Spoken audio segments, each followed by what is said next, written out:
All right, hey everyone, and welcome back. Missed you last week. I was in Boston and enjoying the beautiful weather out on the East Coast. This week, I'm excited because I really wanted to talk to you about some of the things that I've been doing. But my big question to you this week is, where will you find what makes you feel free and independent?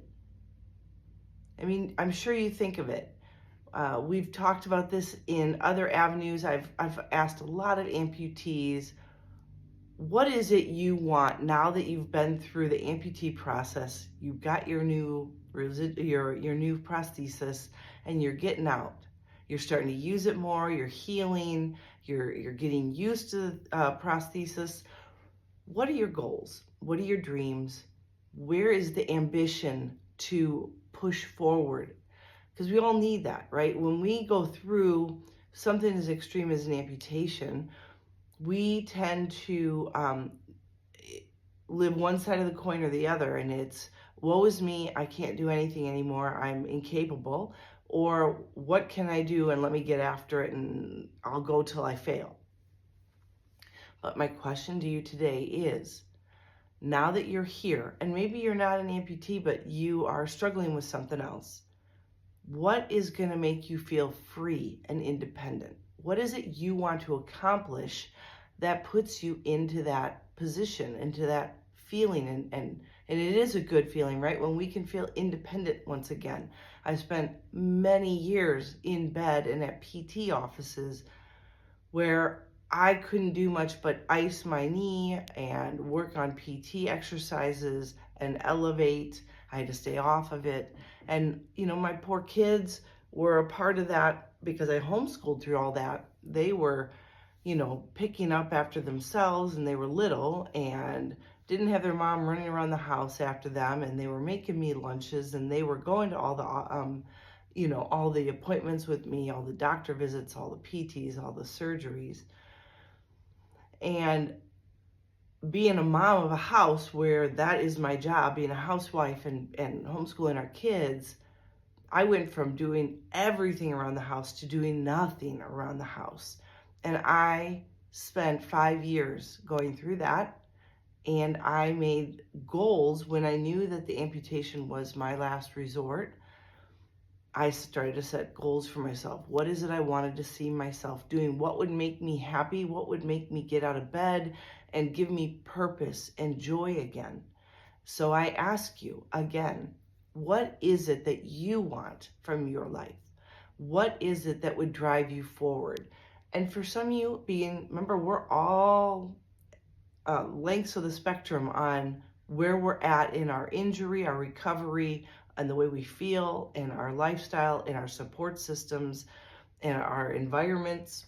I mean, it's cooling off here. It's still warm.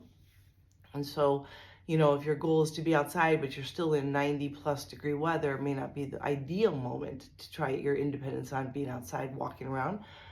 But if you don't put something out in front of you to get yourself dreaming of a better future, the healing takes longer. And we tend to succumb to all the negatives, the negative feeling, the negative pressure that we put on ourselves, not necessarily from people around us. However, that does happen too. I've actually talked to some people that have friends going, well, you've got your prosthesis, why aren't you just out walking around? I'm sorry, but that's just crude comments, because they don't know what it's like to try to walk in something that is not something you're born with. But I do know that freedom and independence can range anywhere from being able to get yourself out of bed and maybe into the kitchen and washing dishes or making a meal, all the way to traveling on your own to unknown places and everything in between. So it just depends on where you're at and what you're doing. Now, I say this, I'm going to take you on my journey to Boston because I actually hitched a ride with my husband who was going out there to work, and got lucky enough to tag along. I have some people I've worked with at MIT and new people I'm working with at Spalding Medical. That's through Harvard. all about amputee life and either phantom pain or gaits and things like that. So I wanted to spend a day at least going over to Cambridge and meeting up with new people and old people, saying hello, catching up, seeing where some of these students were in their master's program and their PhD. Big shout out to John at MIT. That was awesome catching up with you and seeing what you've done already in the last, not even a year since I saw you last. And I also met a nice young man, Luis, at Spalding Medical, who is working with me right now, or he did when I was in Boston, to get myself ready for a phantom pain study. So it was really kind of cool to go out there and actually do in-house training, because I was going to be trained via Zoom. And instead I got to go there, and I'm a people person. I love talking with people and being up in the presence of another heartbeat. And so I think for us as humans, that is part of our connectivity. And I think it does a lot of good in our mental and physical health, a lot of good. But the day before, I had just 2 days. It was a short trip. My husband was working both days, Wednesday and Thursday of last week. And Wednesday, I was determined to walk everywhere. And I was going to venture into a city that I've only been to a few times, and really it's been 3 times in the last year that I've actually been to Boston. So that's kind of cool. I guess just over a year. So yeah, I know Boston, but I don't know Boston. And I usually had the comfort of my husband and my boys with me. And so, we'd stop and look around, and, when you have the comfort of somebody else, you don't feel lost, or that you could possibly get lost. But this girl here decided that this time she was going to go out on her own. And this, for me, the reason I tell you this for me is my next level of independence. So, first, obviously, was, darn it, I'm going to learn to walk in my leg and get things for myself that my family won't have to do anymore for me. It will be carrying a laundry basket all the way to the laundry room and carrying it out and folding laundry. And, that's where it all starts. You have to start small. You don't just go, I'm going to travel now. And now I'm going on 6 years since my amputation this December. And last December was my first official trip as an amputee to an airport, onto a plane, through the airport and another place, and getting an Uber and getting all the way over to Cambridge. And that's when I did the gait study last December.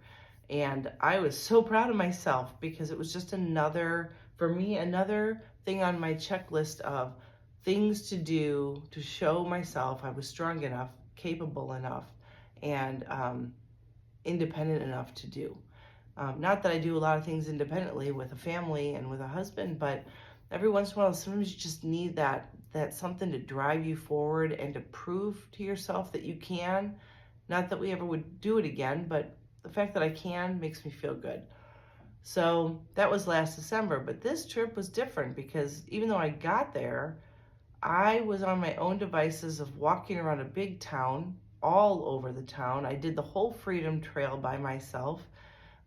Navigated maps, talked to a lot of really amazing people in Boston. Those people are some of the friendliest people I have ever met. Boston, shout out to your people, because you guys just made me feel great.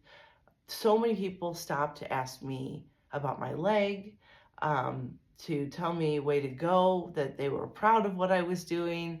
And I know there are some amputees that they find that degrading. I don't. You know what? I'm glad that they see me for how hard that is. I ended up doing 25,000 steps that day. And it was not always easy. And actually, my back was somewhat wrecked when I got there. And so that was tough too, because I had hurt my back on my prosthetic side, lower, right above my butt. And so I was going to be struggling. I knew it. And I pushed through that. And that makes me feel good. And when other people can actually see that and they understand how hard it is as an amputee to actually get out and do those things, it makes you feel good. And it actually, that fills my bucket. And their smile fills my bucket. And hopefully me smiling back and making conversation is also something that makes their day better. And so it is a win-win, right? So I take those as little nuggets or God winks in a day that push me forward, and they seem to come when I'm struggling or I'm really tired. It's almost like people can read your body language and can see you need that rah-rah, to push you forward just a little further.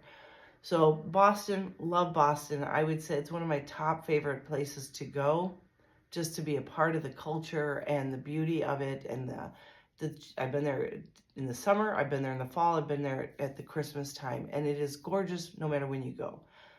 So that being said, I did that whole freedom walk. I did the whole thing. When we did it a year ago with a tour guide, they stopped at the cemetery, but I realized that the cemetery, part of the Freedom Trail takes you over to the USS Constitution, and you have to cross the big bridge. Okay, that was the best part of the whole tour. And I had my I had AirPods in because I bought the self-guided audio tour, which was actually amazing. I kept walking, and it would just kind of talk, especially if we were in between spots. And then as soon as you hit a spot, they're like, if you look to the left, you will notice a red brick building there, and and they would talk all about it. So, it gave me times to stop and smell the roses.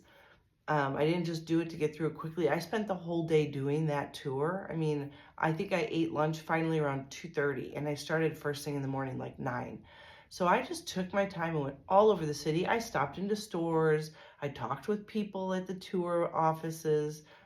Met a very nice older gentleman at the visitor's office, and had a great talk with him. He was curious about my leg, and then come to find out that he's he's been dealing with cancer for 11 years, and he said it won't hold him down. And I was just so excited to meet him and shake his hand, and it was just a blessing. Like, the whole thing was such a blessing. So then as I'm crossing over the bridge, the wind was kicking up. It was beautiful temperature. I mean, I couldn't have asked for more. Got across the bridge. I'm getting tired. Get over by the U.S. Constitution. Pardon me, I've been sick. And so I'm tired today because I didn't sleep well last night. So my apologies for that. Y'all aren't boring. I'm boring myself, I think. I hope not. I don't want you to turn off. Stay locked in. This is going someplace. But what was really cool was the last time we went to the USS Constitution, I was with my family. We did the whole museum. We did the Constitution. We got on the boat and everything of the ship. It was amazing. So I wasn't going to do that stuff. I had already done it. So then I kept walking, and you get up to Bunker Hill. And last time we did this, it was all closed off. And I didn't know what that meant. I thought it was just ugly because they had all the tape around it saying warning and stay out. I didn't know you could actually climb Bunker Hill, the monument, the obelisk, whatever that is.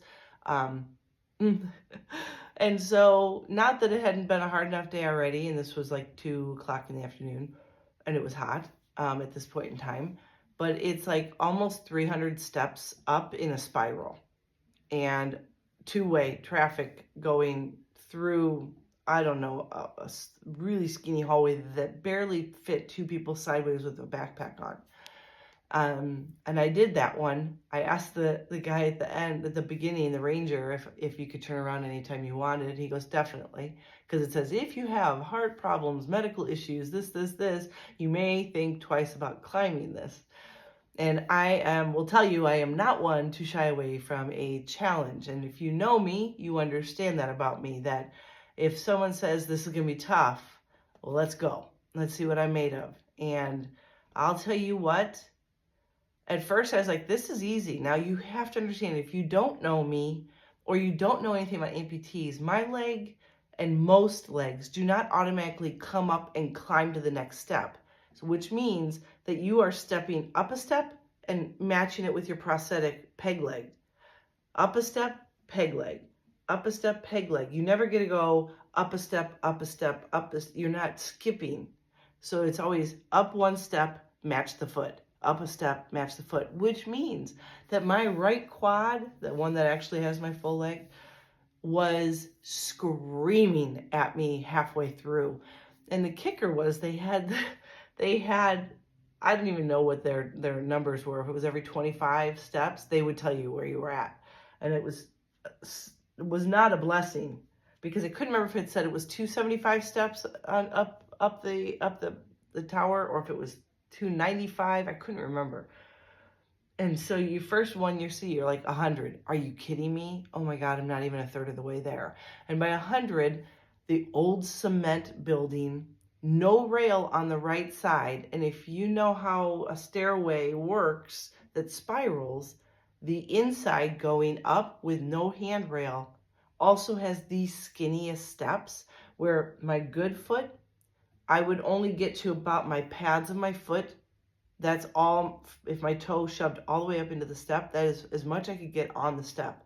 Then I had to get my prosthetic on there. And I'm all the while touching this gross, dirty cement wall all the way up. And people passing me, and I'm praying I don't fall backwards because there was not one soft landing spot in the entire tower. And then you see the 200. Then you see 225. You see 250 and you're like, oh my gosh, this is at 275. 275 comes up. I'm like, okay, it was definitely more. So I think it was 295 was the final steps. By the time I get up there, I'm not kidding, drenched. I'm glad to see that the other people, and it's not a very big upstairs area. It's probably the size of what you see right here. And there's a few small windows poking out at the top that luckily had some breeze coming in, but not a lot. And there's like 6 or 7 of us with high body temperatures up there trying to find our breath and trying to cool down. But I can say I did it. I felt really great about that. It was another step of challenging myself at the end of a day after all those miles I put in, and to do steps one at a time. My quad, literally, I'm not kidding you, going down was easier in some respects because I could hold on to the only rail they had, which was on that right side coming down. And I was riding my foot. You can ride your knee down to the next step. So I could go every other step. Like I didn't have to go one step and match, one step and match. I could go one step, down a step, down a step, down a step. And so that was good, except the ladies I met at the top, which again, amazing ladies. One was a Bostonian, one was her sister traveling and meeting her. They followed me down. I said, you can go ahead of me. And they're like, no, we're not in a hurry. We'll watch you. It's okay. I had tripped at one point in time and I caught myself with the rail because I had a death grip on that thing. And they're like, are you okay? Are you okay? And I'm like, I'm fine. Just got myself a little bit ahead of and if you don't really commit pushing down into your knee, your leg will lock up trying to go down. And that's what happened. My prosthesis stiff-legged me and I was expecting it to bend and it didn't. So I had to catch myself. Got to the bottom. Everybody high-fived everybody. The ranger was like, you did it. And I'm like, woo woo. And as I started walking away, my quad started to tremble and then it started to seize up. Like I literally was having almost like a cramp in my muscle. So I had to stop and I was trying to stretch it, but really hard to stretch when there's nothing to hold on to. And I had to balance on my prosthesis, so that didn't help. But it was an amazing experience and one that I am so thankful I had an opportunity to do. Grateful that I did it. I know what I'm made of, and that's just another marker for me to see where independence for myself makes me feel happiness, joy, accomplishment, pride. You know, pride can be good if you keep it in check.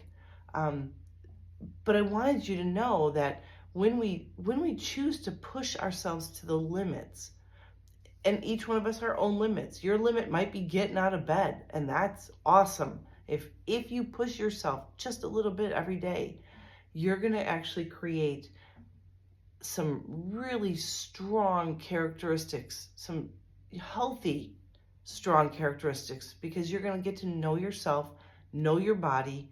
You're going to start putting trust into your prosthesis or whatever it is that you're dealing with.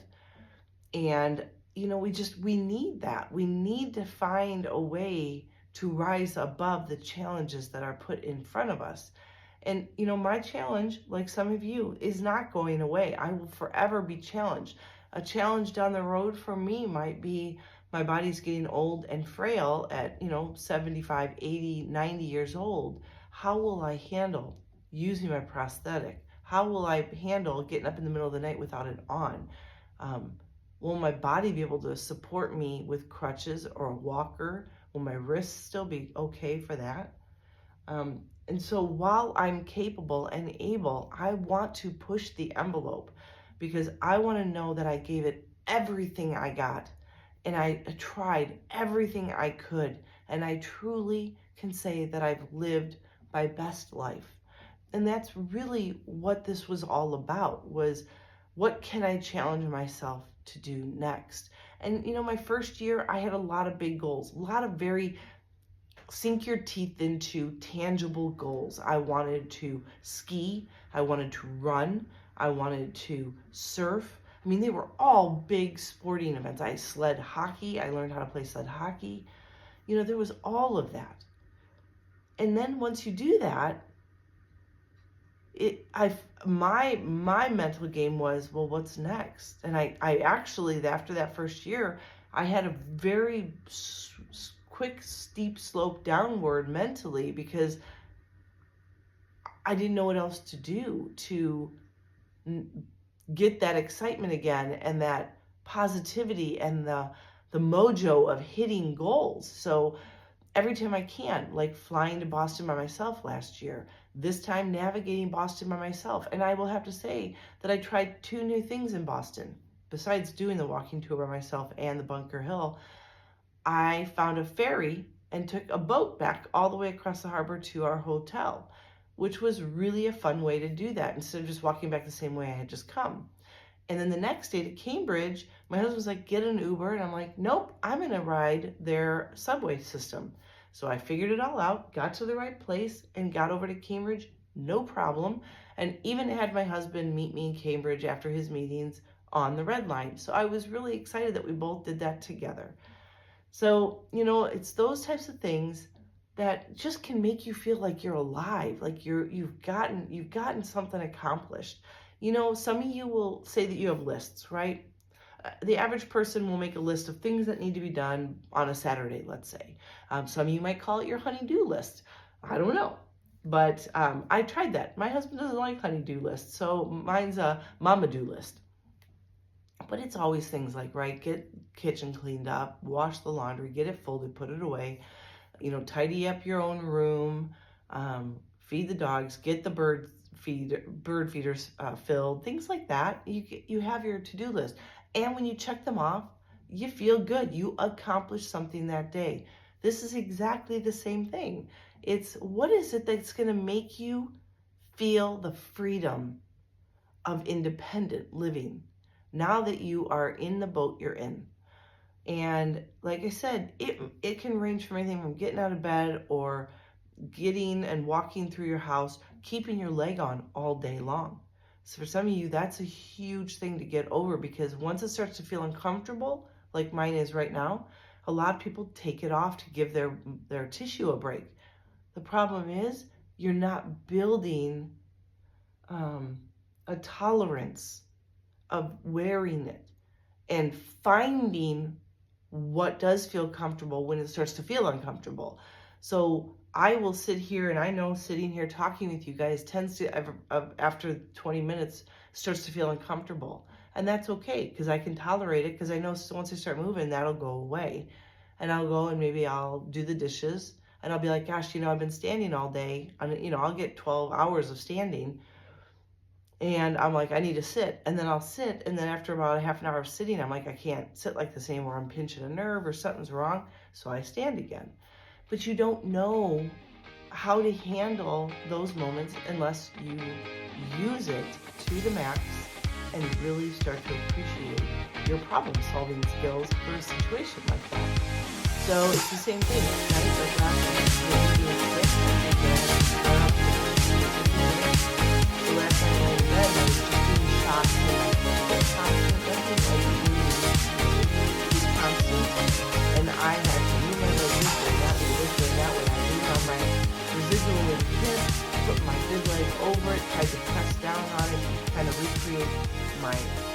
to learn to be inside my tight socket.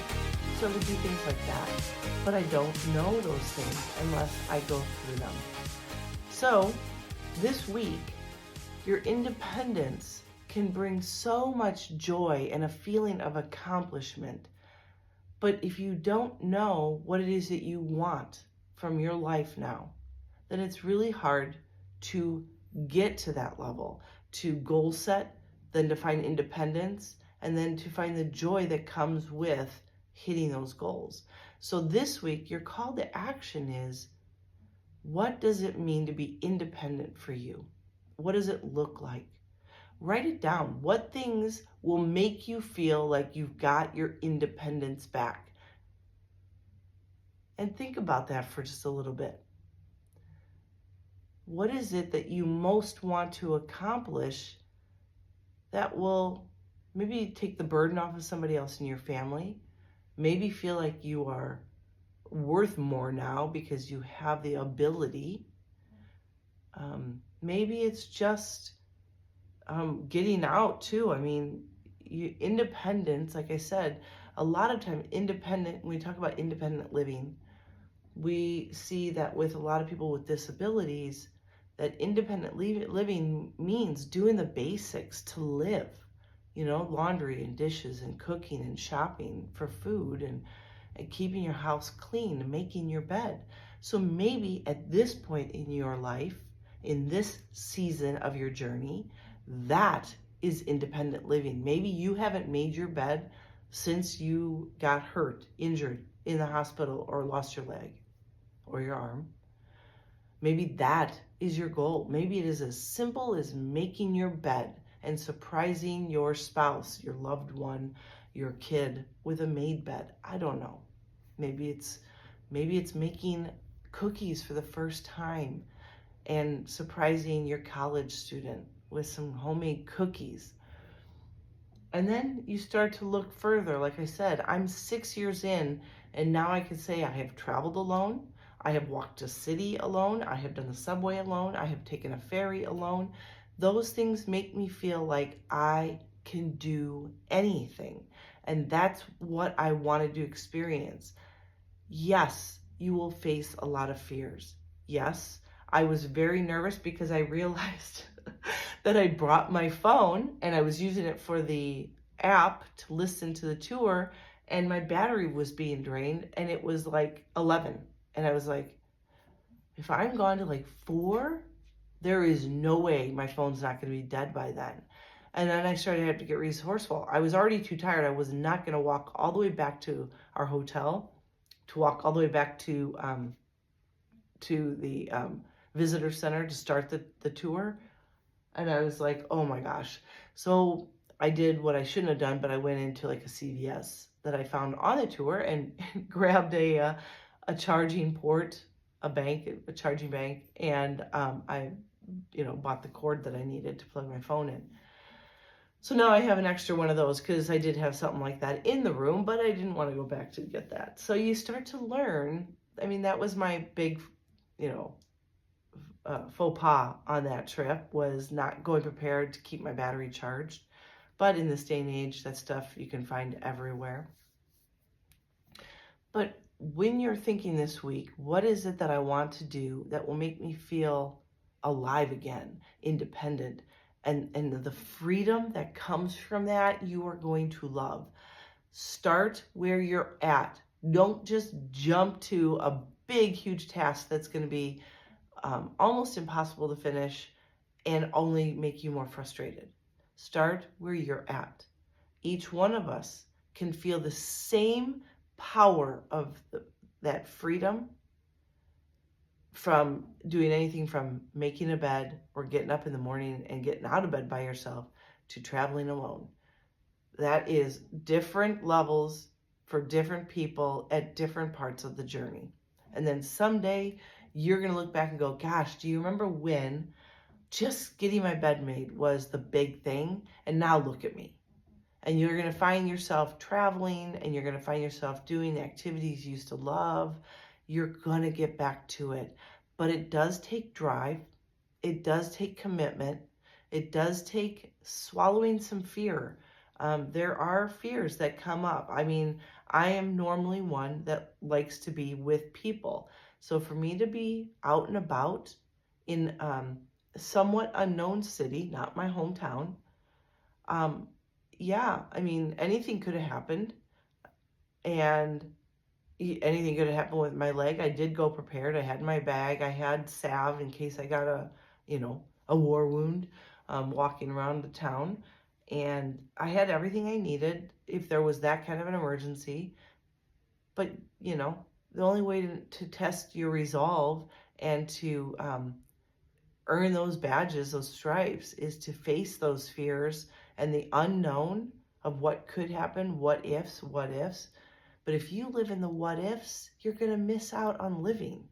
So I beg you, this week, really drive into what does independent living look like for me right now?